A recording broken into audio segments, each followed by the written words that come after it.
A very good evening to all of you. I, Shashwat Tripathi, And I, Sasha Mangla, welcome you to the fourth plenary session of 24th Nirma International Conference on Management 2021. proceed. I request everyone to kindly switch off their mobile phones and keep their mics muted.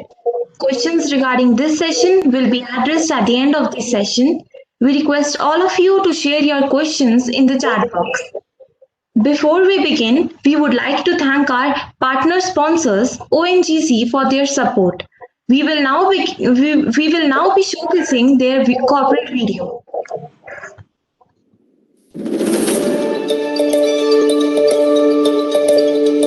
India, one of the largest economies and among the biggest energy consumer nations. Its appetite for energy is growing at pace with its strong growth trajectory. This fast-paced development also means that a responsible nation contributes sustainably to the rise of a healthier, prosperous Indian society.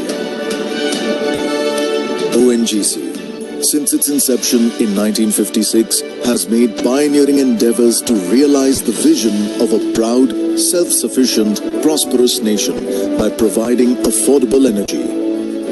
Oil and Natural Gas Commission, constituted by the Government of India to delve into the vast Indian geological landscape, successfully explored the Earth's treasures in arid deserts, dense forests and the deep blue oceans around the Indian peninsula, and scripted India's hydrocarbon saga.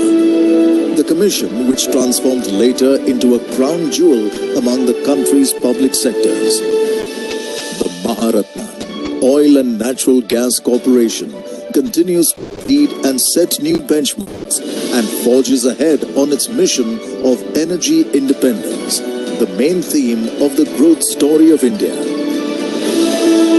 Breaking the century-old myth at the very early days of its foundation that no significant oil could ever be found in India, today ONGC is successfully producing oil and gas from Mehsana, Cambay, Ankleshwar in Gujarat, Krishna, Godavari and Kaveri basins in the south, to Assam and Tripura in the east. Of course, from Mumbai High, the biggest discovery made in 1974, which brought India prominently on the oil and gas map of the world.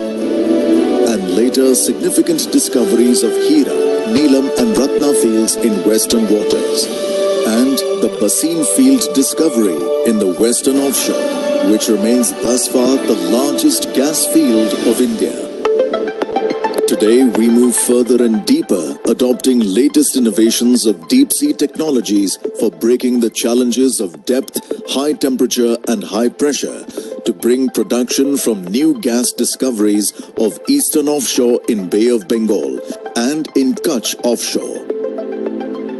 Breaking the technological barriers with the adoption of the latest innovations in oil and gas engineering and a focused and motivated talent pool, ONGC continues to be a global leader in the E&P sector and one of the most valued Indian national energy companies. An equal opportunity employer, ONGC is among the most admired organizations of the country and among the best places to work.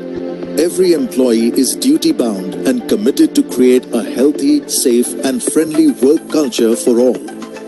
ONGC management takes pride in ensuring that its work environment and facilities are motivationally inspiring for every section of the employees. For ONGC, safety is paramount over any operation.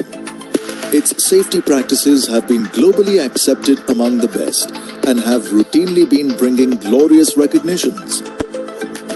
Concerns for protecting the earth and the environment are important factors for all business and operational decisions.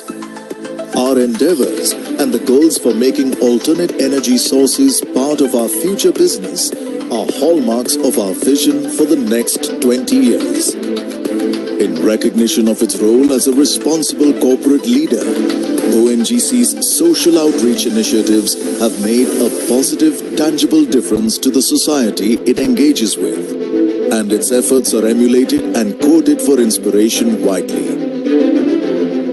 Aspiring to establish its presence in the entire hydrocarbon value chain, ONGC has today created a niche for itself in not just oil and gas, but refining, LNG, petrochemicals and power.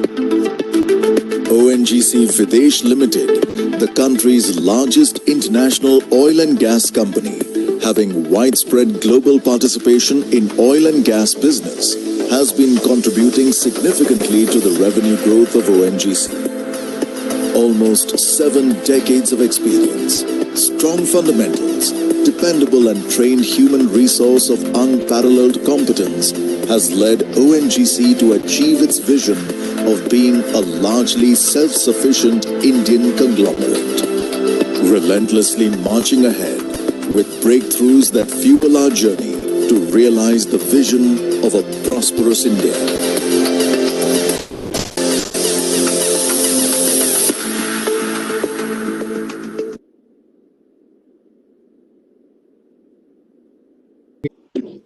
Mr. Rupert Beinhauer holds a doctorate degree in psychology at Karl Franz University, Graz, Austria. He is currently senior lecturer and research and development manager at the Department of International Management at JOANNEUM and works as a part-time freelance lecturer and trainer, developing workshops and seminars. Working in international educational projects since 15 years, he has extensive project management experience and is involved in several international projects, providing scientific input and project coordination in a number of multinational research teams. His fields of interest include intercultural communication, project management, test and questionnaire construction and validation, statistics and methodology, workshop, seminar, and curriculum development as blended learning approaches. At the moment, he is mainly working at topics concerning cross-culture, teaching, and quality in higher education. We welcome you, sir. We also have with us the speaker for the session, Ms. Julie Albright, who will brief us on the Great Reset, the changing workplace during pandemic time and beyond. She is a digital sociologist with 2 counseling degrees. She is a faculty member in the Department of Applied Psychology and Electrical Engineering at the University of Southern California. She is a solennier for the Great Reset Salon alongside Mr. Ed M. Maguire and Mr. Brian Hayashi, where they bring together folks for a meaningful discussion to find their way through this COVID moment. An outgrowth of this is the Great Reset Salon podcast, which was launched in summer 2020. She is a keynote speaker and consultant for large corporations, including eHarmony, and has keynoted conferences like IBM Global, SAP for Utilities, Distributech, the American Society of Petroleum Engineers, Data Center Dynamics, IoT North America, and Data Cloud World EU. Ms. Julie has appeared on NBC Nightly News, the CNN, the Today Show, NetGeo, the Wall Street Journal, and many others. Her book, Left to Their Own Devices, How Digital Natives Are Reshaping the American Dream on the Impact of Digital Technologies on Society, was published in April 2019 by Prometheus Books, distributed by Penguin Random House. It was chosen as top 30 Bloomberg Book of the Year. Her follow-on book, The Cloud Machine, co-authored by Mr. Dean Nelson, will give readers a peek behind the scenes of global digital infrastructure, its impact, and where it's going. And don't forget to read her new column in Ariana Huffington's new online magazine, Thrive Global. We welcome you, ma'am. Thank you so much. Thank you for being here and for having me today. I enjoyed that video. I was the managing director of the USC Energy Institute, and I work with the CTO of Chevron, who's my mentor. So it was interesting to see that. So let me see if I can go ahead and share my screen for you. Started. Can you do that okay? Awesome. That seems fine. Great. So I'm going to share with you some of my research that I captured in my book. And I've been on a world tour with this book. I've been to China, Jakarta, Indonesia. I've been to South America, Sydney, Australia, Europe, New York, Silicon Valley, and everywhere in between. So I've got to hear a lot of feedback from audiences around the world. And I did a TED Talk on this, and I've really gotten a lot of feedback from people on how these ideas fit with the changing workforce. So I'm going to talk about the ideas that I've been developing and studying at USC and beyond, and then what's going on in terms of the context of the pandemic, and then we can have a little discussion about that. So let's get started. So I am a digital sociologist, and I like to think about the future, and I like to see patterns. I like to say I see the constellations in the stars. And what I've done with this book is I've pulled together research from a variety of fields, from psychology and sociology to communications to neuropsychiatry to business, across the board, even looking at things like early childhood education and development. And what I started to notice was that if you think about this as a set of patterns, that they all fall under a particular umbrella, which I'm going to talk to you about. But that's what I'm doing, is I'm bringing together research from a number of fields and putting it together so that you can understand what this all means. Part of what I've done is come up with an analytical framework for understanding what's happening. I'm using the double helix of DNA as a way to think about the intertwining now of behavior and technology, where behavior is driving and shaping technology, and technology is driving and shaping behavior now. And out of this comes the new socio-technical DNA of society, changing values, changing behaviors, changing expectations. And I'm going to show you how these things fit together, particularly for a younger incoming workforce, so you can sort of understand what that means and what the changes are by generational cohort. So the second analytical framework is what I call the Triad of technological immersion. And this is 3 stages of this intersection of behavior and technology. The first of these I call the Untethered Society. And that's where we have this ubiquity of digitally enabled mobile devices like our smartphones, our tablet devices, for example, our laptops. And that's behaviors like a desire for a digital interface and behaviors revolving around digital connectivity. And I'm going to talk more about this in a few minutes.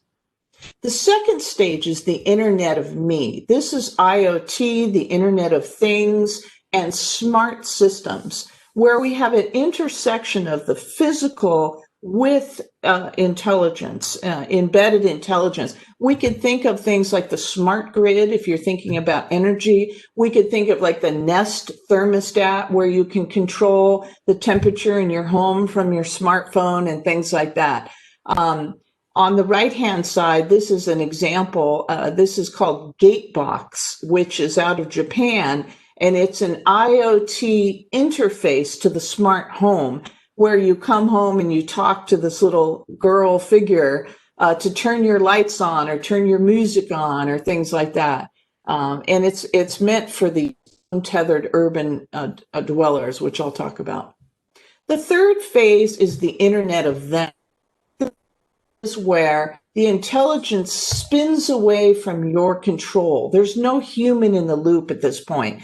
We're talking about things like AI, digital employees, robotics, and things like that, where we're getting into the zone of what's been called the singularity, where these machine learning and artificially intelligent agents, for example, exceed human capabilities. It's speed in working and thinking and things of that nature.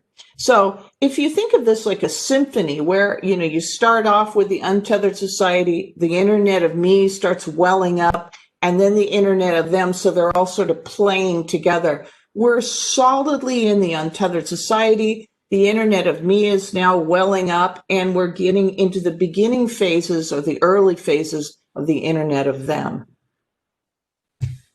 So So this is I sort of reworked this diagram for you last night so that I could take a look at some of the developments. But this is the average 30-year-old's life so far. Why is this important? Because the internet, the first consumer internet, came out in 1989, and the average 30-year-old was born around 1990 now. So there always was an internet for millennials and now younger people. 1997, you can see Wi-Fi came along.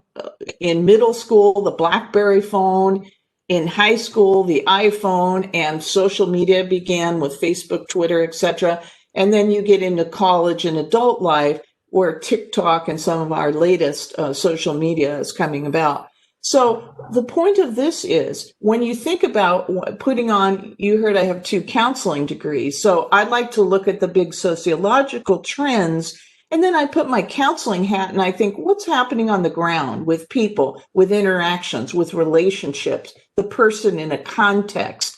And if you think about development, in our psychological development, in middle school, early teen years into high school, teenage time, your psychological task is to develop your identity and to grow toward autonomy. So what this is telling us is that the internet and mobile devices were part of the integrated in to young people's development of sense of self.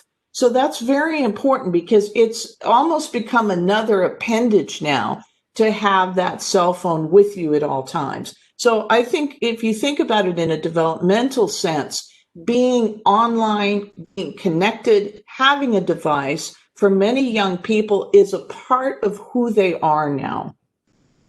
And we're talking about young adults. We're talking about people you may be working with in the workforce.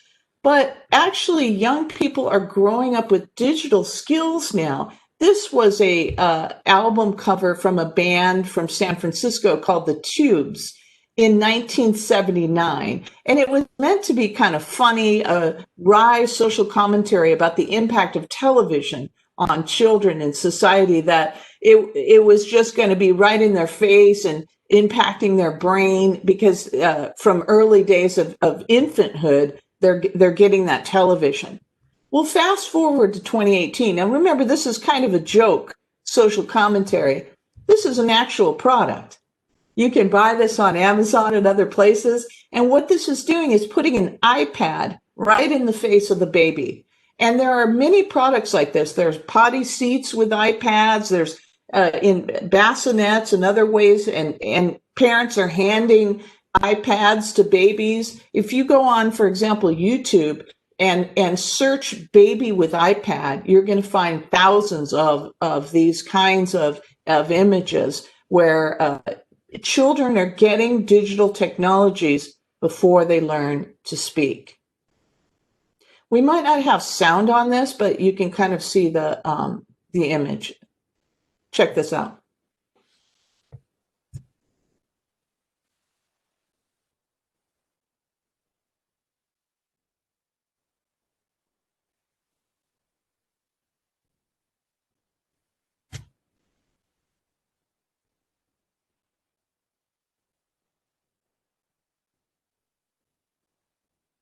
So this baby's trying to touch the magazine like an iPad, pinching, trying to push buttons and get things to work, and can't figure out why it won't spin up.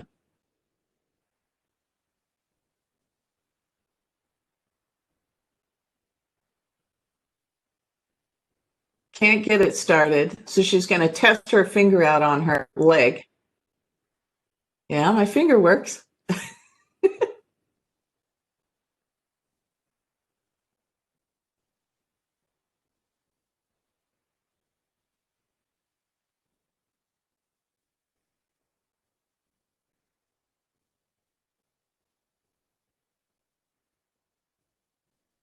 So what's interesting about this video is, if you think about it, this baby doesn't have the ability to speak yet has the digital skills to run an iPad, to open up games, to open up apps, knows how to run it, and in fact knows how to run it better than my 72-year-old neighbor. So what this is doing is we know that whatever input that young children, babies, infants growing up get at an early age, it changes their neural pathways. So this baby is actually going to think differently than you do. They're developing digital skills before developing language now. And that's going to change their brains in ways that we don't even understand yet. So let's go ahead and now jump into this untethered narration. And the idea is, this is an underwater selfie, that behaviors are now orbiting around digital devices, connectivity, social media, texting, particularly for younger people that grew up in this environment. And when we start thinking about now, you'll have your hats on when you think about things like HR and the workforce. So think about, as I talk about these things, how they fit. But there was a study that was done by Cisco of young college students and early career folks, and a third of those respondents said the internet is as important as food, water, or air, and half said it's close to that important. I mean, that's a massive shift in values if you think about it. And most of these now want to work on a flexible schedule. And remember, this is pre-COVID, just so you know. And that 7 out of 10 at the time said that being in an office is unnecessary. And one thing to think about is that this isn't just simply contained to millennials and young workers. Older workers are then saying, yeah, why can't I work at the coffee shop or work at home on my laptop and things like that? So it's starting to spread out and impact the values and behaviors of other generations as well. Now, what's happened is our smart devices have brought in so many choices of lifestyles, of jobs. This is Tinder, one of the dating apps. You heard I worked with eHarmony. I helped to develop some of their product. But this device brings us a seemingly endless choice to jobs, to relationships, to lifestyles. And there was a study out of psychology, of consumer psychology, that I think is very instructive here. And what the psychologists did is they went to a market and they set up a table and they gave out samples of jam. And the first day they had 24 different varieties of jam. And then they gave people a coupon to get a discount to buy a jar of jam. First day they had 24 different types. And you would think with all those types that people would be able to pick exactly what they wanted, you know, the raspberry or peach or whatever kind that you love so much. And the second day, they only had 6 varieties. So many fewer choices the second day. It turns out that people with more choices were only 1/10 as likely to buy any jam at all compared to the day when they had fewer choices. So psychologists call this choice overload. And what's happening now is choice overload is happening in the everyday lives of young people. There's so many choices of relationship, where to work, how to live, that it's really causing them not to choose at all in many cases. And we're seeing this happening in the United States. And again, as I've traveled the world, it's happening around the world in other areas with young adults. Young adults aren't getting married at the same young age as they were. They're not buying homes, they're having children at nearly the rates of their grandparents or parents even, things like that. They're not going to church and all these things. So this combination or constellation of behavioral change, I call coming untethered. And what it means is that young people are coming unhooked from traditional social institutions, things like family or churches or political parties here, organizing structures in society, jobs, the job for 30 years, for example. And the connection to these things are weakened or broken, and they're being displaced by constant digital connectivity. And let me give you a few examples of this. This comes out of some studies in the US, and I'll show you a couple in India in a moment. On the left side is those that are considering themselves political independents. The darker are the millennials, and then the lighter and lighter you get, it moves toward the silent generation, those over 69 years old. On the right-hand side are those that are religiously unaffiliated, and you can see the exact same pattern happening here. And on the right-hand side, we see a decline in marriage. So at the bottom, you see the silent generation over 65. These are people that over 69, 65% of them, by time they were 32 years old, were married back in their day. And if you look at millennials now, it's only in the 20-something percentage. So this is huge, and it just goes right down. And that tracks also the people that use these smart devices. So it's really changing everything here, and you can see it. In India, some of the same patterns are happening. Women's age at first marriage is going up, particularly in cities. This is also sort of tying together with urbanization that's been happening, and I'll talk about that in a moment. And you can see that women in cities marry 2 years later than those in more rural environments, and those with more education, perhaps working in professional jobs in cities. Again, that age is creeping up at first marriage, and this is from India. So you can see these patterns happening around the world in different ways. So with all these choices, young workers are starting to change their relationship to work. And when they go out on dates, sometimes there's so many dates that they'll go on with these dating apps that they just stop showing up if they don't like somebody. They don't call them, they don't text, nothing. Well, that's what these young people are starting to do with work. People are reporting they just stop showing up. They don't call, they don't quit, they don't email, they just completely disappear, called ghosting. And that's what they're starting to do, because the idea is, again, choice overload. There's so many choices of jobs. Well, I'll just stop showing up. So you're starting to see that. Unhooking from many things, again, from romantic relationships in the US, half of young people don't have a romantic partner. And you can see marital status in the US just plummeting here. And even up to a quarter say they have no friends.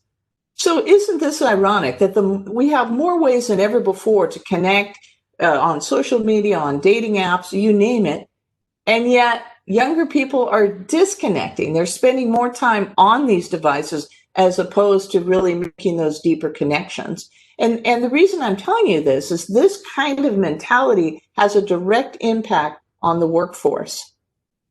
So around the world, as opposed to getting married young and having children younger, young people are beginning to adopt pets as the new family.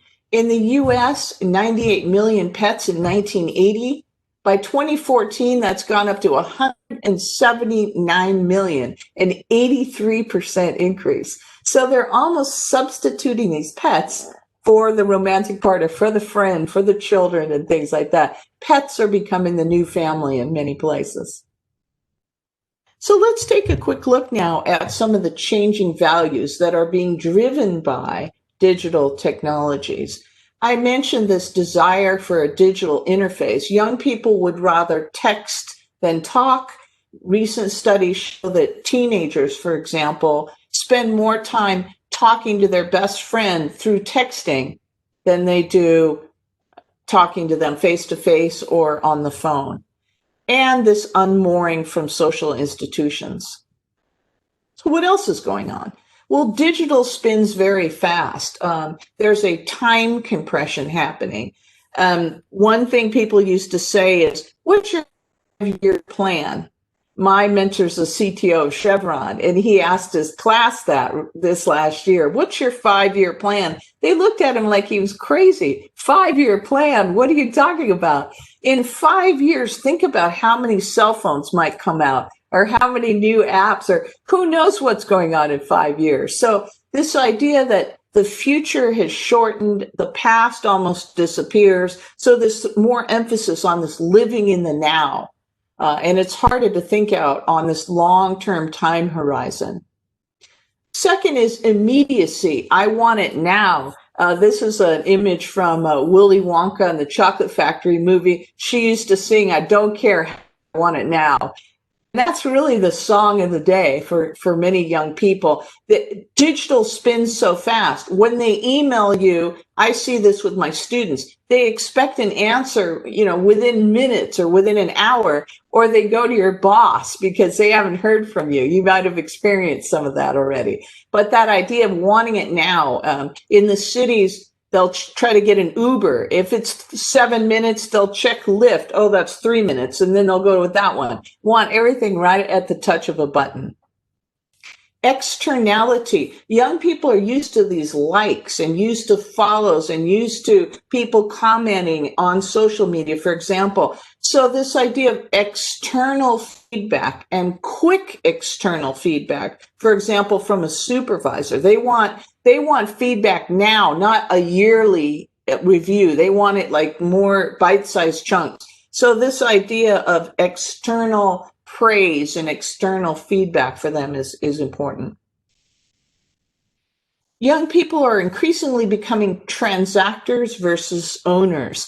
They're using homes. You could think of Airbnb, where they're going to rent a vacation home, or Uber, or any of these sort of car sharing, etc., sharing many things. They're even borrowing clothes now and borrowing bags, and anything you can think of now can practically be rented as opposed to purchased. So that's a big change in terms of behaviors as well. We live in a customizable world. Young people customize their news feeds. They customize who they listen to, who they follow, and things like that. So this idea of Starbucks around the world, the half-calf soy latte with vanilla, 2 pumps of caramel, exactly what they want. What's your name, they ask you, and they put your name on a cup. So this idea that homogenization, the McDonald's of the world, are waning away, whereas the Starbucks of the world, the things that are customized to you and your desires, are growing. And this idea, and this is, I think, very important, particularly for work that is more hands-on, is that young people's experiences are becoming increasingly virtualized. If you go back to the baby boomers, they're playing outside, playing out in nature, building things, making things, playing with toys with their hands, analog toys. And now young people's lives are driven by digital devices. Only 6% of kids now play outside at all anymore. In the UK, they said that prisoners get more time outside than the average kid. So it's really reshaping kids' lives and their experiences and what experiences they're bringing into the workforce. And in fact, I think this is really instructive. Kids roaming outdoors has decreased 90% in 4 generations. You take a look at this. If you go at the bottom, the great-grandfather in 1919 walked 6 miles to go fishing at age 8. Then you go to the grandfather in 1950, he walked about a mile on his own to the woods. At the top, the mother at age 8, she walked to the swimming pool alone, about half a mile away. You get to the kid now, he just walks to the end of his yard or the end of the street, but likely he doesn't walk anywhere at all because he's inside playing a video game. So what this does is, think about walking to go fishing or walking to go somewhere in the woods. You have to find your way there. You have to find your way back. If a dog runs at you, or a car swerves and you have to get out of the way, you have to think, you have to plan, you have to navigate. And all these experiences create one important quality, and that is resilience. From adversity and to learn and get back up on your feet. And a lot of young people are losing that sense of resilience because they haven't had these kinds of experiences. There is now around the world rising up an untethered infrastructure, if you will, to rise up to meet these young people where they are. These are adult dorms, if you will. This one is in San Francisco, where you just kind of rent a room with other young people that are single and hanging out. And these are coming up everywhere. This is in New York, where you can do co-living. You just show up with your bag, drop it on the floor, and you're moved in. The furniture's there, the kitchen's there, everything's ready to go. It's like instant friends, instant life. And then you can move at any time. You don't like your room, you can move. No commitment. So that no commitment idea is coming into other sorts of areas as well. Now, what's happening at this point is there's an increase with young people of thinking that they want to work what I call untethered. This idea of, why do I need to work in a traditional workplace? People are forming shops online.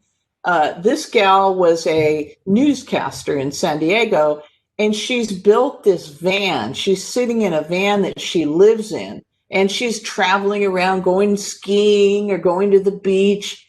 And there's a whole thing on social media called #vanlife, if you ever want to look that up, where you'll see these, how they tricked out and outfitted their van so it's fabulous and they could live in it.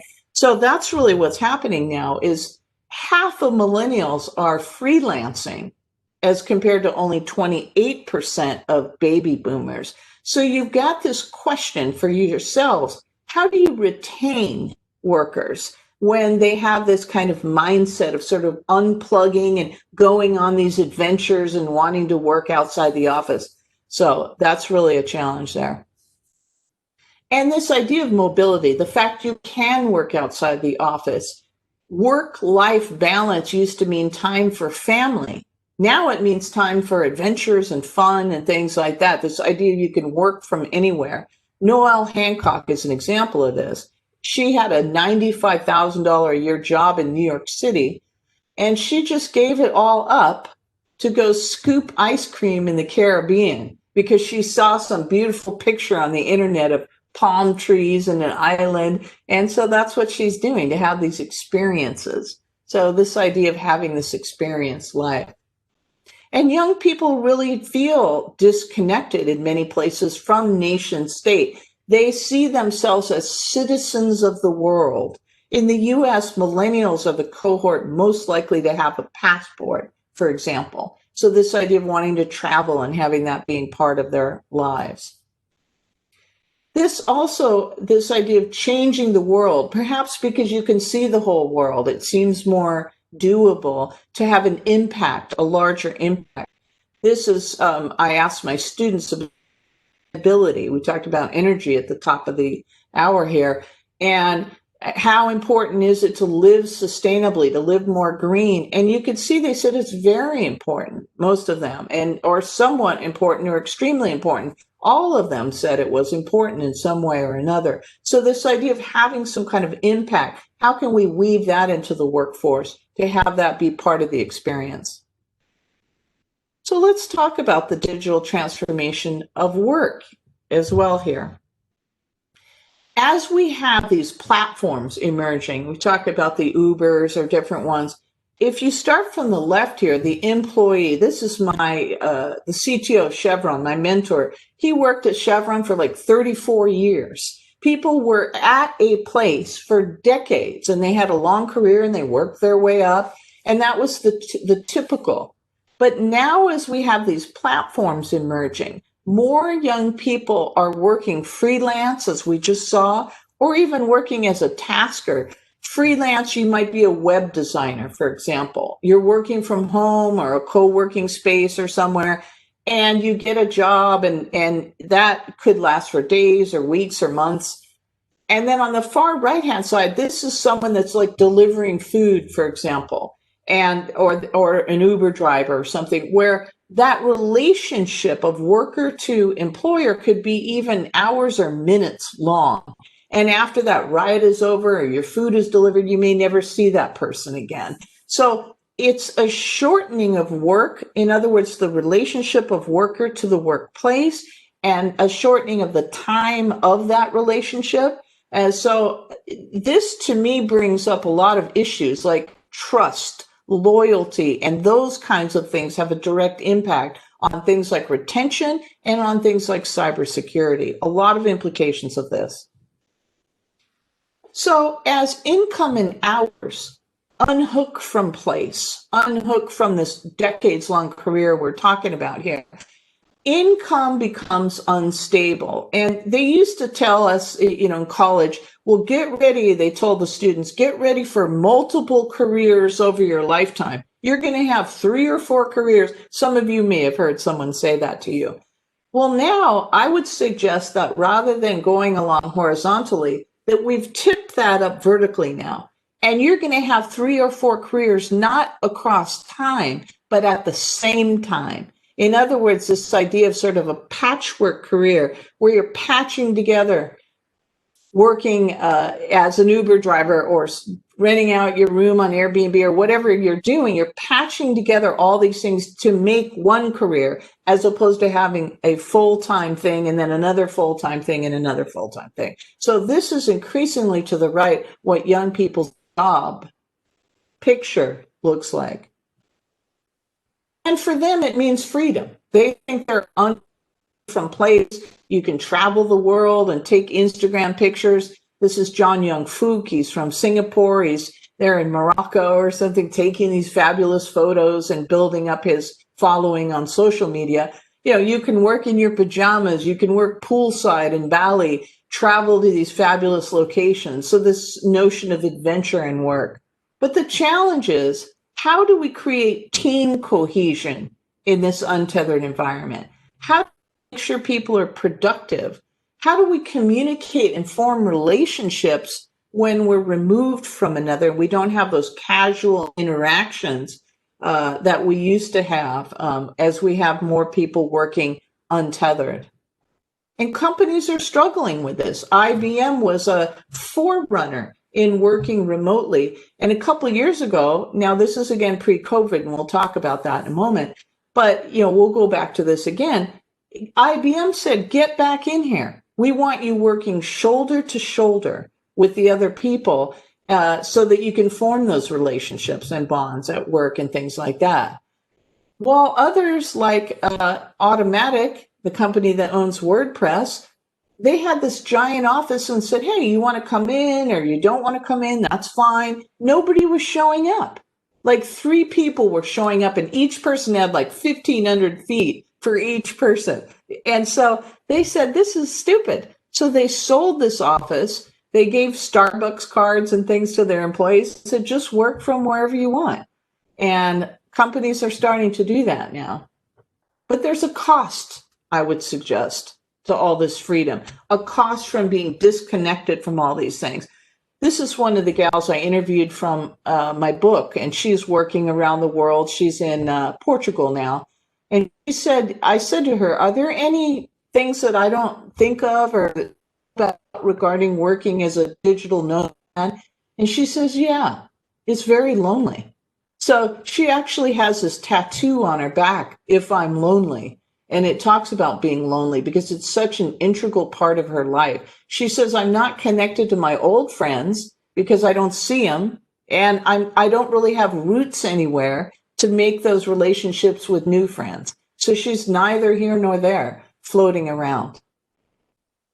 And what's happening now? We're starting to see this in the United States. They're seeing it in other countries, that wellness now becomes an issue. And it turns out there are long-term sociological studies that show us that being anchored in these social institutions like family or church or whatever that might be, these long-term jobs even we were talking about, give you a sense of stability and mental and physical health. So as young people unhook from these things, guess what's going up? Physical health issues, mental health issues.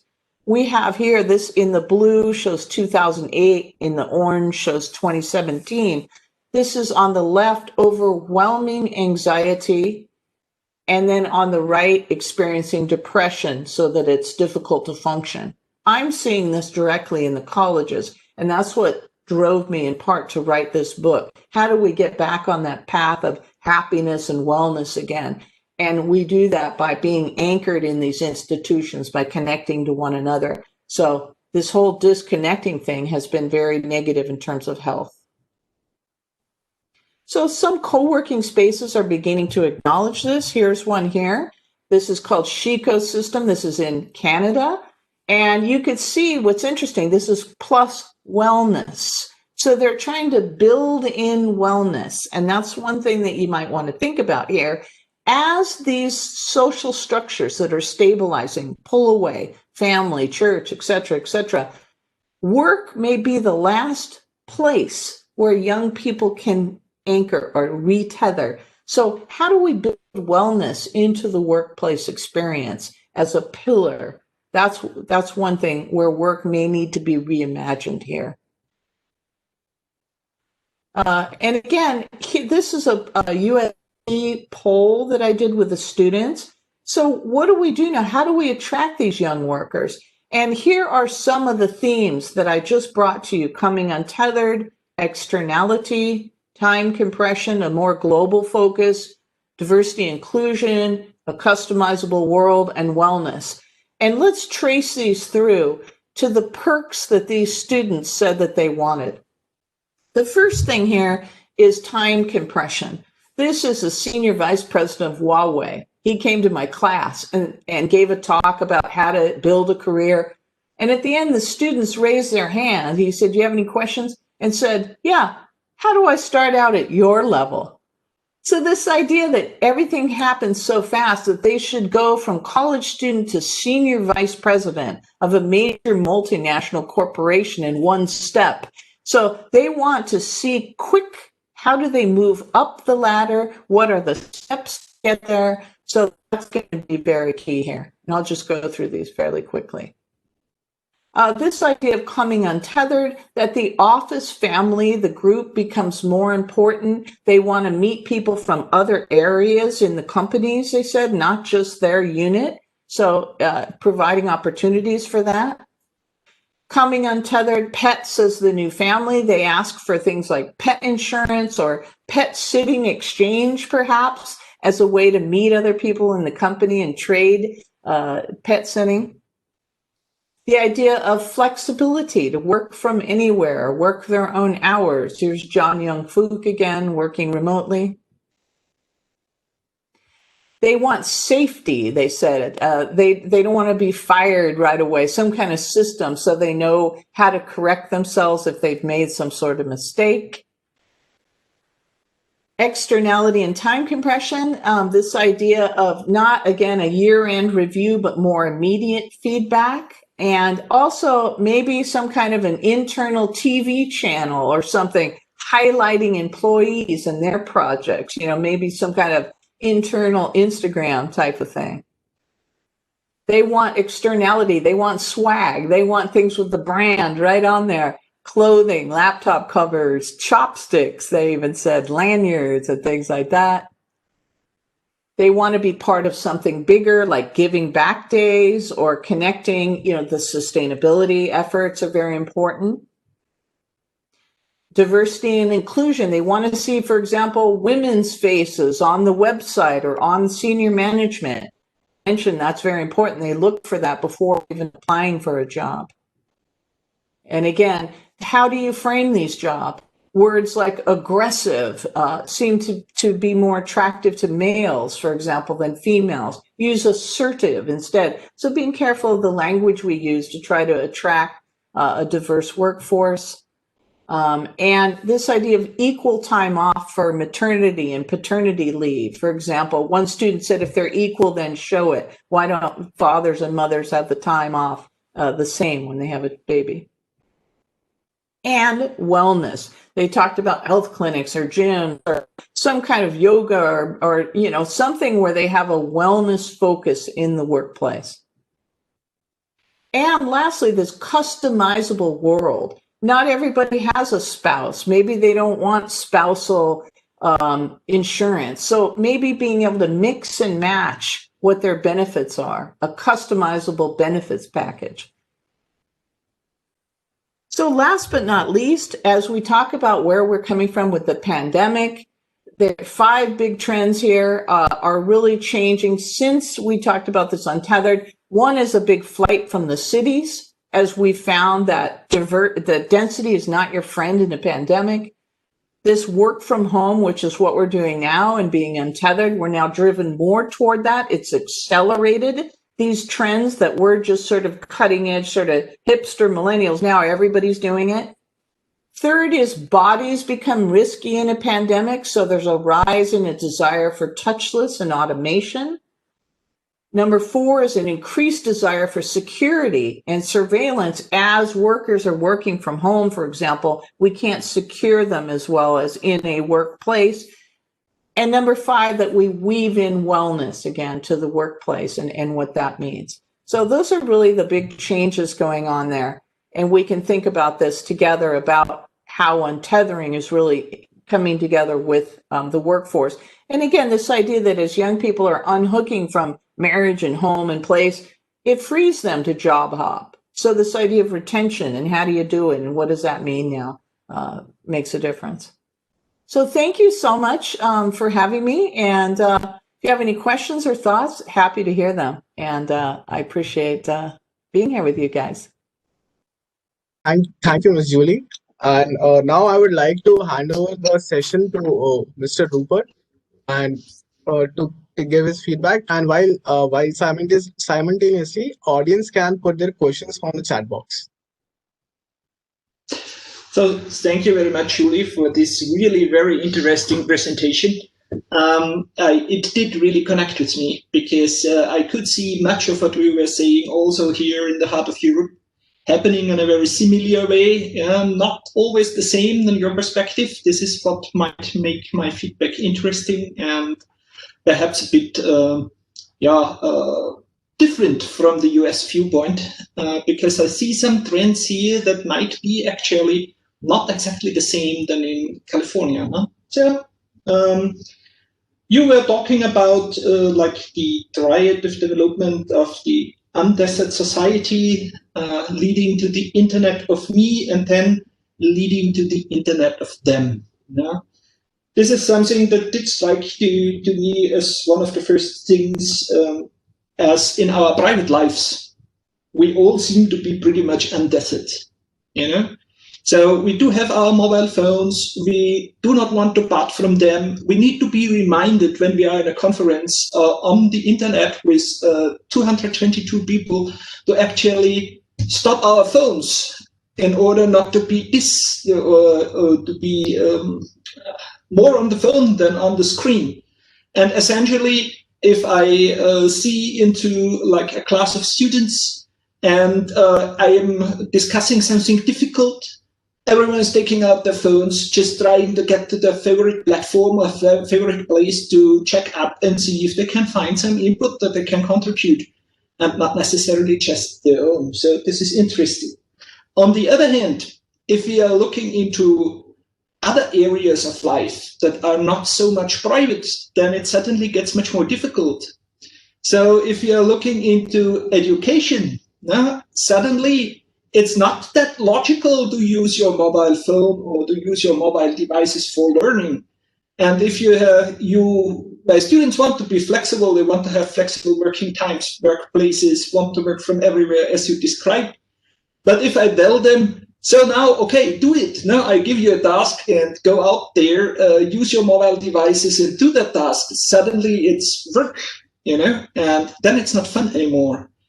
And it stops being that untethered suddenly.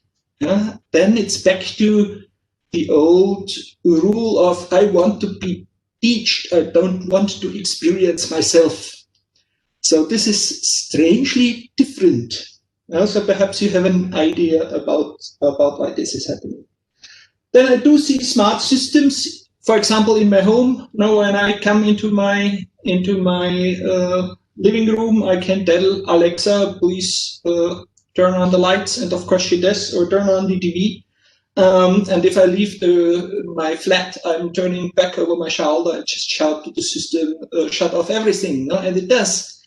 And that's convenient. And then on the other hand, if we are trying to get, for example, data on personnel from another university, if we are working together on in a project, no, Nina knows, and we want to exchange data on employees, for example, suddenly these smart systems, they are not there. There is nothing smart about them. You need to scratch everything out of one university system, push it into an email and send it over to the other place. Yeah? So it's not that smart, not that automatic exchanging. So I think that from time to time, technology can't keep up with our expectations. And especially the institutions cannot keep up with our expectations as private individuals. And I would wish for an internet of them. Now, so like, if I can go in my project, if I can simply press a button and know how many hours did Nina write in our common project on this and that day, and then I automatically transfer it into a message for the European Commission, and I just say, this is my system talking to your system, here's everything you need. That would be what I would be expecting of technology, but it doesn't keep up with my expectations. Yeah? That perhaps for the first part of your presentation, what I was picking up. A few perceptions from Europe adding to yours. You were talking about time compression, yeah? And I was discussing on a conference on the topic of learning strategies, and we realized when discussing that actually the decaying time of knowledge, the time when knowledge still stays valid, it is rapidly declining. So meaning what I teach my students now for a bachelor degree is probably worthless to about at least 50% when they start their master studies. And from the remaining 50%, they'll probably use what I told them for something else that I never had in mind. Because of this big possibility, you were calling it this unprecedented amount of choices. And this is, of course, also true in the jobs. No? And suddenly, I'm teaching my students, my business students, something they could use for a million of things.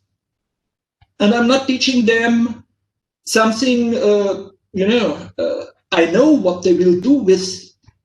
And of course, we need to adapt in a way, to find out what the hell, how shall we as educators cope with the challenge that the knowledge is decaying faster than we can grab it. And on the other hand, also on making our students essentially being prepared for the tasks out there. Yeah. Immediacy, also an interesting topic. One of my students, just as a side note, told me a few days ago, email is what you use when you communicate with old people. I felt very old at that moment. That's epic. But it's so true, It hurts. Also, externality. We have in our mountains, the Alps are very nice mountains. Many people come here for holiday. We have a waterfall that happens to be in a pretty dangerous place. It's on a cliff. And if you take a wrong step, you are tumbling down that cliff. No? So what people did is they went up there to make the best, Instagram photo that you can do. Now, of course, preferably making a selfie of yourself with a bit of the waterfall in it and looking down the valley. And then it could not be avoided. Sooner or later, someone was moving too much and, of course, stumbled over the cliff. So what they did is they went over there and said, okay, we need to be more careful. Let's put up warning signs. So there were warning signs there, careful, dangerous cliff. If you take a wrong step, you might be dead. Please don't. Didn't help a thing. Next thing they tried is they put a chain in front of the part of the cliff that was dangerous. No, in order to really, you know, a red, white, brutally thick chain that really couldn't be overlooked. People just stepped over it just to still make their Instagram photos. And of course, another accident happened. And so finally, it ended up essentially the whole road being closed with a warning that you need to pay a hefty fine if you dare to go there. Still, people, of course, went there. Then they put up a camera to really get those people that are moving up there. And as soon as the camera was there, suddenly it stopped. Because there was this surveillance device. This is like the only authority that is acceptable. Just as another short story. One thing that I noticed about the patchwork careers we were speaking, I think this might be really a US-style thing from the European perspective. Most of the students I know, and also of the alumni, they don't have patchwork careers. They want a patchwork job. They want a job from one company they want to stay with for as long as possible, but they want to have all kinds of tasks from that company. No boring work, not always the same. Please send us to every place in the world and make us do everything imaginable and everything that can be done for your company we want to do. Not necessarily so much looking for other employers, just for other challenges. To the challenges, talking about them, I would add the generation gap. You know, people like me, I didn't like wake up in my childhood days having an iPad in front of my cradle. So for me, it's still a bit of insanity to use 7 hours a day to be on the social media. So this is, there is missing understanding between the generations. And I think this is probably in many companies the biggest challenge to go, because the decision makers, they tend to be the wrong generation.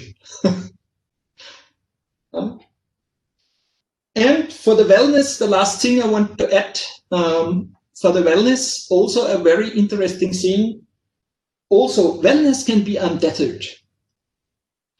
I do have a very, very good friend of mine, and she left the university to work as the CEO of a company which is called InstaHelp. It's pretty well known in Europe. Yeah? It's a very successful startup. And what InstaHelp does is it provides essentially a platform for looking for social support or for therapists online. You can do so anonymously or not, as you want. You can go there once, twice, or 100 times as you want. You can do it from your pool, you can do it from the mountainside, you can do it from your cellar as you like. And that's what people want. Young people are not so much anymore into looking for help on different topics from the same person. They want to have the choice from many different possibilities. And so it's also for therapy. It's very nice if you have a screen full of names, you can click them, you can see who has done what, who might be solving my special problem, and then actually use that untethered wellness offer. So, and for the Great Reset already resets. So it's already counterworking in parts. The most expensive ground around my city is outside the city. It's not in a city anymore. So if it's green and it's close to the city, it's much more expensive than in the center of the city. So the flight from the cities is somewhat reversed. Also, I've seen for this increased desire for security also being replaced very much for an increased desire for adventure, missing exactly that security. And many of the holiday offers these days jump up on that, especially in Austria. So please go rafting into the mountains, go to this dangerous river. Essentially, you might know that already a few years past, a raft had an accident there, a few people drowned, but come on, it's just adventure. Yeah? Go there. So that were my notes and perceptions from your really, really, really interesting speech. Thank you very much. I hope I could contribute a bit, and perhaps you want to respond to my ideas and questions, and then we can of course hand over to the guests. Thank you very much. Oh, I think it's just wonderful. Thank you so much. I'm going to stew on these for a while.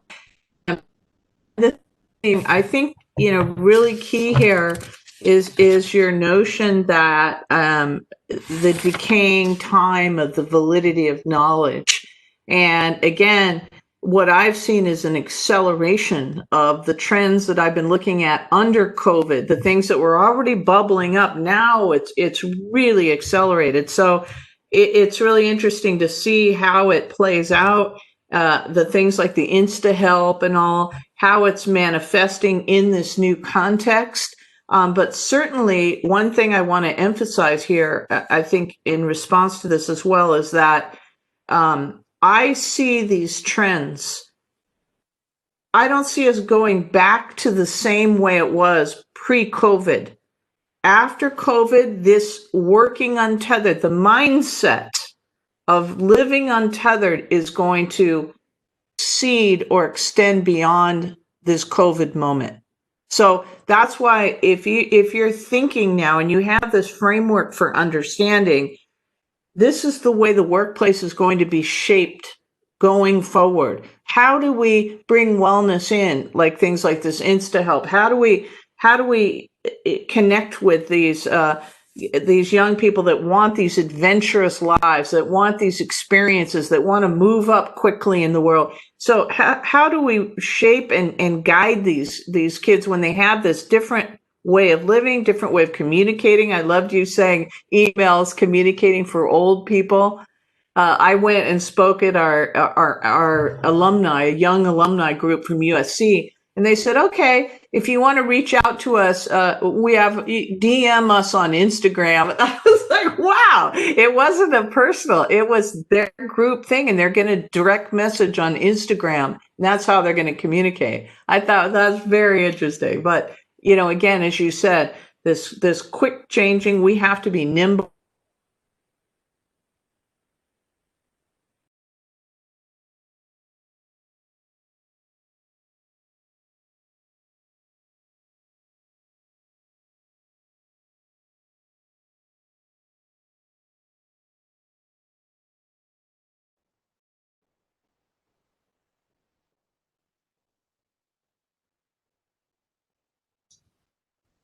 So is Julie still connected to you? I believe Looks she's like trying she to is connect. connected, but I think she needs to either rejoin or there is some issue at her end. Okay. So while we wait for Julie, I have seen one question that I could probably address while Julie is trying to reconnect or to solve technical issues that might have been upcoming. And there was one question, this is the second one in line, asking, could working from home increase gender equality in workplaces? And from my point of view, yes, theoretically. But sadly, in praxis, we realized that now in the COVID crisis, the lockdowns and the home working that was not, here she is again. So I just continued the sentence I just started with, and then head back to you. They just Perfect. that actually the gender equality is not really increasing in COVID times in the home working during COVID. We will see for what is happening after COVID, because during COVID, essentially, the double responsibility many women have, especially women have, even so it's luckily getting better with the young generation in more equal distributed tasks. is hindering them more in doing good work than it does with men. So the double responsibility of work and family, especially if you are home working, might be much more tough to women than it is to men, and it's again unfair. Sorry to convey that message. Hopefully, then it's not so much anymore a forced thing, but it's more like a strategic decision to do home working. It might get better.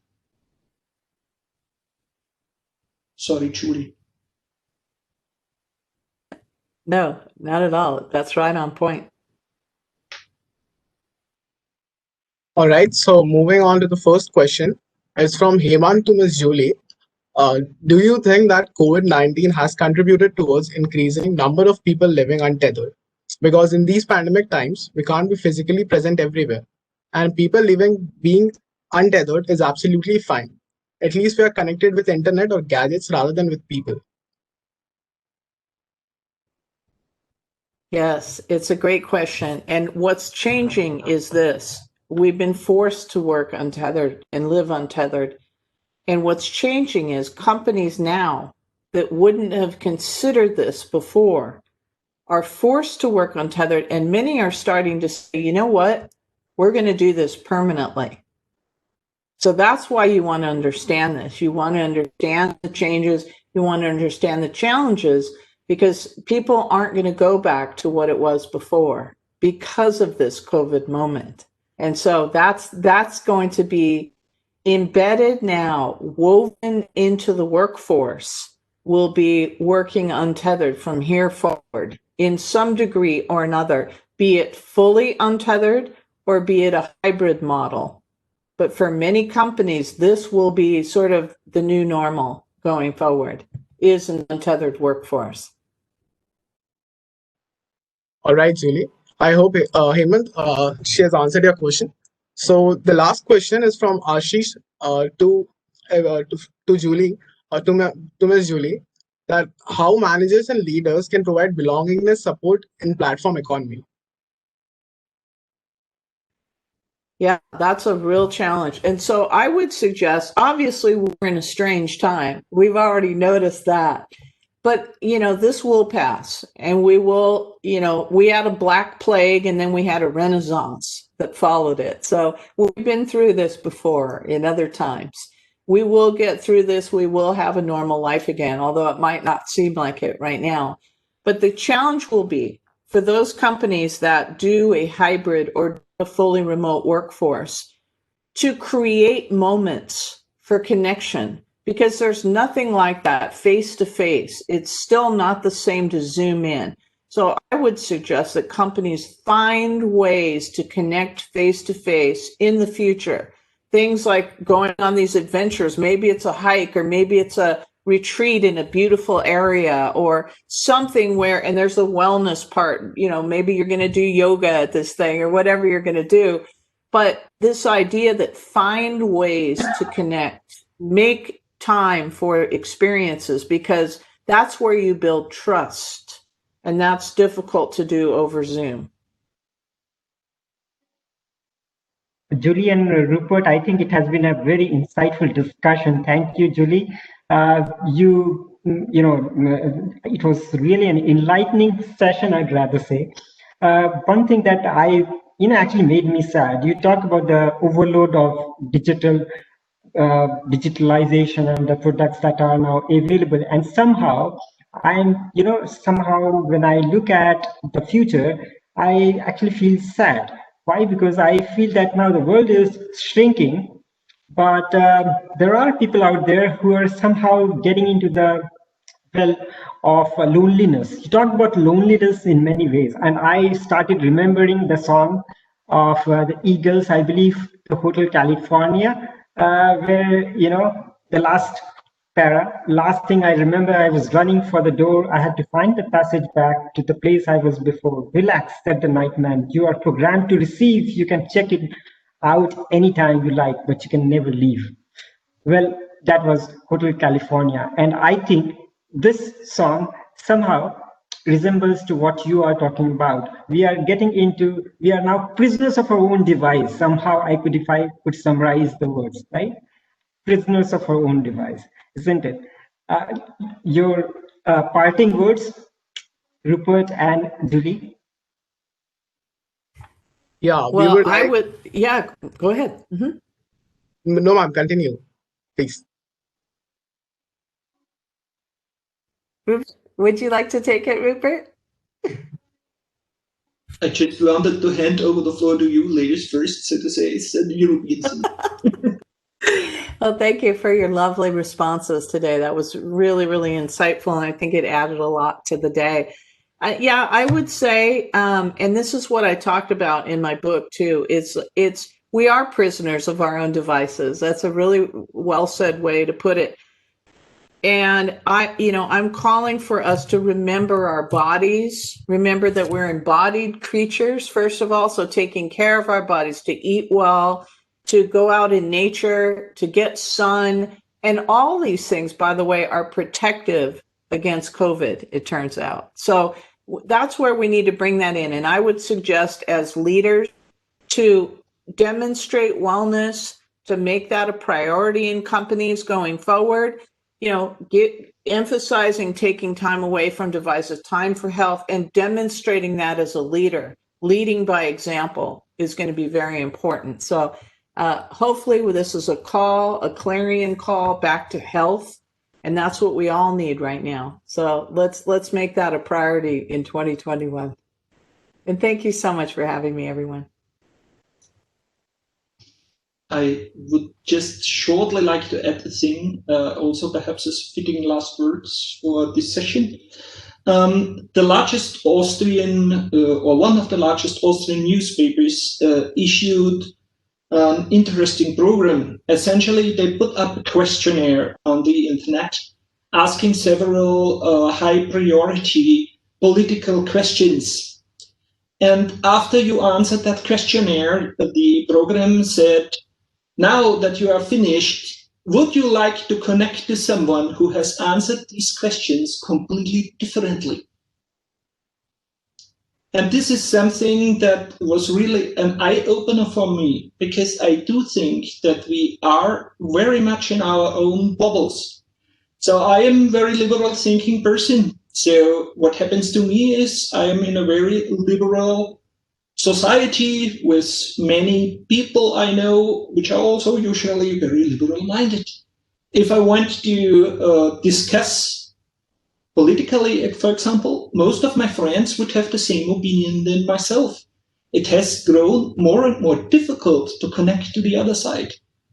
Because the social media, they help us in supporting our own position by providing this safety bubble. Only providing content that we like, because we should like everything we see. And actually, I think students shouldn't like everything they see. They should be critical, they should discuss with people with completely different viewpoints. We should learn from each other. And this diversion into small bubbles is no good thing. So think at the Austrian newspaper. From time to time, try to discuss with someone who has a completely different opinion than yourself. Thank you, Dr. Rupert and Miss Julie, for conducting this session seamlessly. Thank you all and have a nice evening. Thank you all. Thank you, Dr. Julie, and thank you, Rupert. Thank you all. Thank you, ma'am. Thank you, sir. Thank you, Dr. Julie. Thank you, Rupert.